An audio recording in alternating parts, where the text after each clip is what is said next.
Good evening and a very warm welcome to the Grassroots Weekender show. It's a Baltic day today. Everyone must have been absolutely freezing cold at Grassroots football because I was, so everyone else must have been. But it was lovely when that sunshine came out and it just warmed you up, and then it clouded over and everyone felt the cold yet again. The kids, they were brilliant. They were running around, keeping themselves warm. What more can you do? I'm going over wires here. That's why I'm struggling pulling the chair together. Well, I'm in a great mood today. I hope everyone else is in a great mood. We had a good day there at the North Liverpool JFL. I was walking around with the committee members. It was cup games. We had a free week. We got a bye actually. So I was watching some lovely football. The kids were enjoying themselves, and the committee, walking around with the committee, and they were having a little talk to coaches, managers who were sort of over the top when it came to questioning the referee's decisions. I want to say over the top, I don't mean they were doing the right thing, you know, and they had to. And I helped myself as well because there was a girls' league there, it was funny. And they were screaming for a penalty. The referee gave them a free kick and they scored from the free kick. So what difference did it make? And the worst mistake they could have made, because I was stood there with a member of the committee, Connor, and we were talking away. And we noticed this incident. We just happened to turn around and watch it because it's a different league. It's the Liverpool County FA League, and there was parents questioning the referee, and the worst thing they could have done was say, "Are you part of this league?" And the two of us just looked at each other and we just went, "No, it's a different league, but what's your problem?"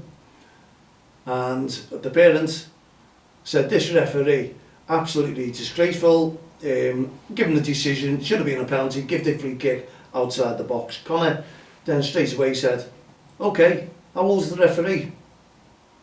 He said, "What, mate?" And all the parents started and they all turned around. Yeah, he was given it. So we started saying, "The referee is under 18, is that correct?" And he says, "Well, he hasn't got a yellow armband on." So I said, "It doesn't make a difference whether he's got a yellow armband on or not. He's under 18, isn't he?" And the woman said, "Yes." So we just turned around and said, "And you're having a go at a minor in charge of this kid's game. You'd seen nothing like it." The two parents and other parents turned their backs and went very, very quiet and sheepish. The worst thing they could have done was turn around as if to say, "I'm going to have a go at you over this referee," because he was et up. Honestly, it was great to see. We couldn't believe. We just felt sorry for the young referee. He was all right at the end because it went very, very quiet indeed on that line. So be careful who you pick and choose who you ask the questions to about the referee. And obviously the referee may have made a mistake. They've got to take that into account. They've got to realise this is what we say about REFspect. This is what we say about young referees developing their careers as well. Not just the kids. You cannot question the referee's decision all the time, and that's what they were trying to do. Anyway, they backfired, and well, the non-committee and REFspect campaign, Don't Cross the Line, actually won, which we do because at the end of the day you can't argue back with what we're saying. We're trying to protect the referees, they're trying to protect their kids. In what sense I don't really know, just about football, and they're all arguing about whether they should have had a decision or not. They won't take the whistle up, so take that into account when you go and watch your child's game as well. You've always got the option to go to your local county FA and book on a referee's course, take up the whistle and go to the game yourself. It's simple as that, rather than question the referee and every decision that referee makes. Anyway, that's grassroots football, I suppose, but we'll get to the end of it and we'll start having a right go at all these teams. But it was great, honestly, because if you're a coach and manager, you should understand it's about the kids playing football. It's about the kids understanding the game of football and developing their career in football if they have one. You know, they want to make themselves the best player they can be. And we need to give them the space to do that. We need to encourage the kids to feel free when they're on that football pitch with their friends and talk a good game. You've seen us with Don't Cross the Line, you may have not. And myself and my son actually film after the team talk with our under-7s. We leave the captain to talk to the players in a circle and give them their advice. And it's funny, and we put it out and let you watch it as well. That's them learning from the coaches. So they're putting what we say to the other kids as well, and everyone's having a little talk.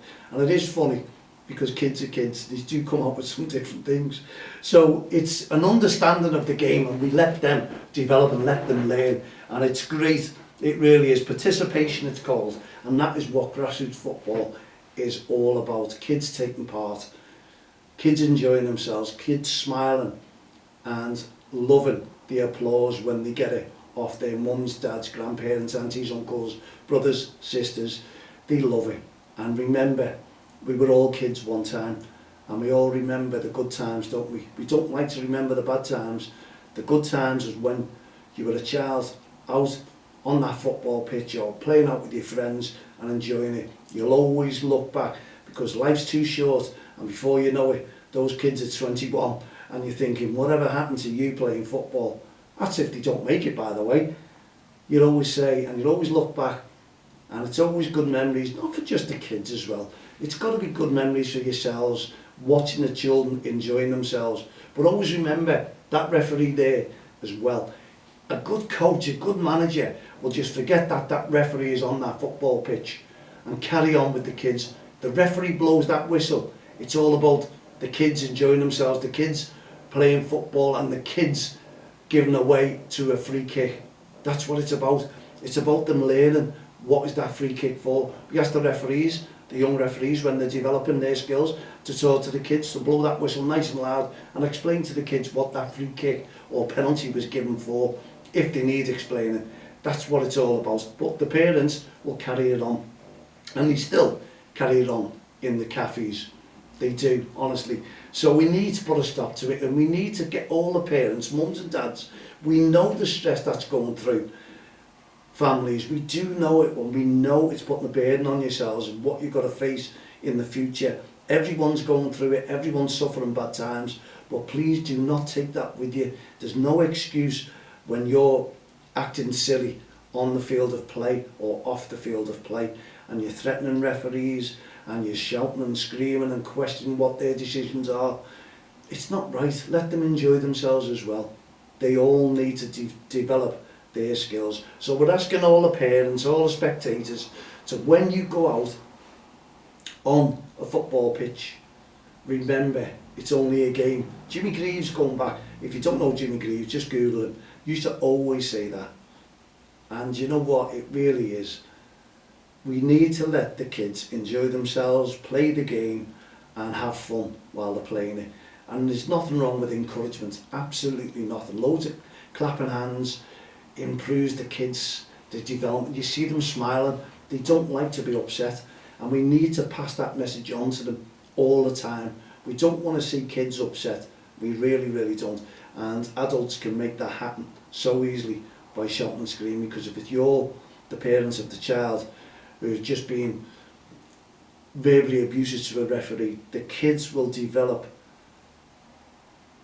a timid situation, if you know where I'm coming from. They won't like it. It'll put them in a shell. It's their mum and dad. They're not proud of you. They won't tell you that because they're scared sometimes, aren't they? They just look towards the ground and get a little bit upset, and everyone points the finger then. And you don't know what their friends are saying when they go into a classroom or when they see them. It was your mum and dad who kicked off. Why did they do that? They're ruining our game. They're making... So you don't want to put pressure on your own child. You really don't. And your behaviour can do that. So think of it before you go out to watch grassroots football. Your child or someone else's child play a game of football. And I'll emphasise, it's not the World Cup. That's this weekend. That takes part this weekend. England play on Sunday, tomorrow, in the World Cup. Not a grassroots football. We put a post out today explaining that. It is not the World Cup. One day it might be for your child, if they go that far and if they make it. Great, good luck to every one of them who are attempting to do that. But they're attempting to do that with your support. And your support is crucial to a child's development. You're the parents, you're a family member, you need to respect that decision, or your decision, and go out there and applaud the kids if you can. And not just your own kids, the opposition as well, because they're putting on a great show of football. And if they score a boss goal, wow, clap your hands, just turn around and say nothing about that. I do it all the time. You like to see skills in kids. The kids are loving it, and I'm loving it, and everyone else is loving it. And there's some great coaches out there who love it as well, you know. And we just need to reel in the coaches who have really not understood the game at the moment and still think it's the referee's fault that the goal went against them or the decision went against them. We don't want that, and I don't want that, especially in my club. So we'll pass that message out day in, day out, week in, week out. DXTL, we won't stand for any parents of ours verbally abusing a referee, questioning a referee's decision.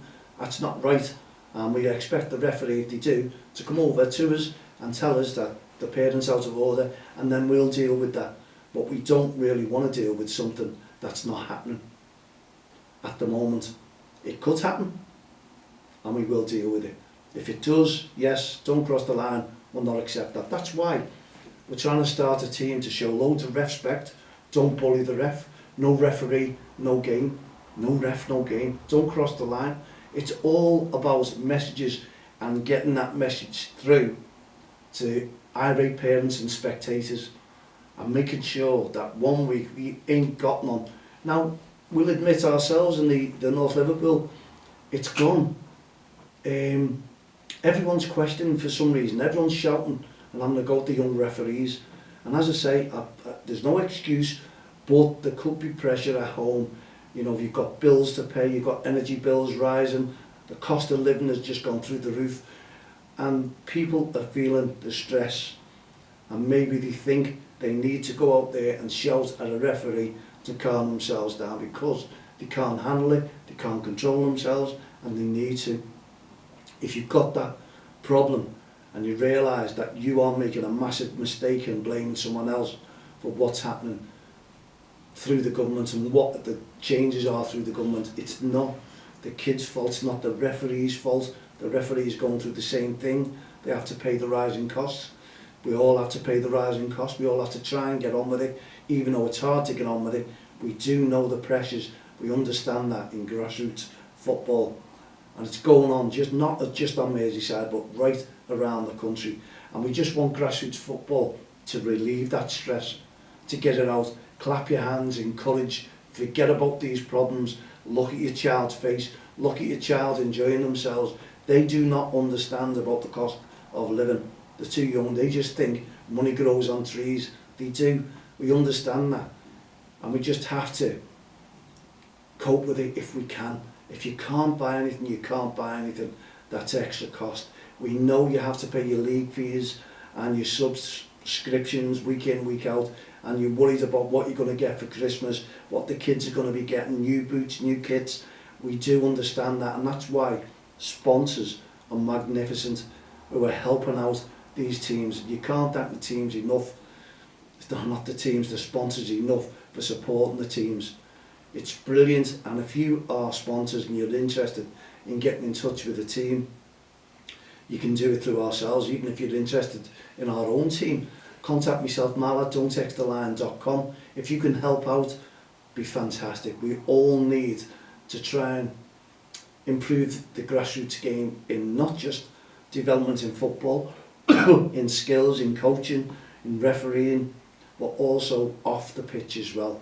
We need to understand that a lot more people are going through stress, and I understand, I can see week in now, week out, that the attendance at the games have gone down. It's not just because Christmas everyone's out and buying presents and what have you. It's about stressful situations. It really is, and we need to make sure that we can all put that to bed. If people have got problems, let your manager know, let the club know. Maybe the club can do something. There's some teams out there, some clubs who can help as well, and people are trying to do as much as they possibly can to make a difference, not just in grassroots football but in society itself. We do have Christmas coming up. It is a stressful time, and the break comes, I think, after next week or the week after, whichever it may be, in grassroots football. And it's a break that we want people to go out there and just be happy if they can. You know, Christmas comes once a year, And if you feel like you can't support your child in grassroots football, as I say, get in touch with the club. You know, it's only one Christmas.